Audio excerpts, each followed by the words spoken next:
Një avion në Florida të Shteteve të Bashkuara u përfshi nga flakët teksa po përgatitej për të ngritur nga pista e aeroportit ndërkombëtar Fort Lauderdale Hollywood. Mediat ndërkombëtare raportojnë se zjarri nisi në motorin e majtë të avionit për shkak të rrjedhjes së karburantit, ndërsa raportohet për të paktën 15 të plagosur.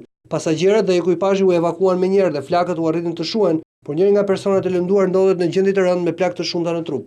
Ekipazhi ka ndjekur procedurat e emergjencës, janë fikur motorët dhe janë nxjerrë jashtë menjëherë pasagerët për të siguruar jetët e tyre, ka thënë një përfaqësues i kompanisë që i përkiste avionin në fjalë.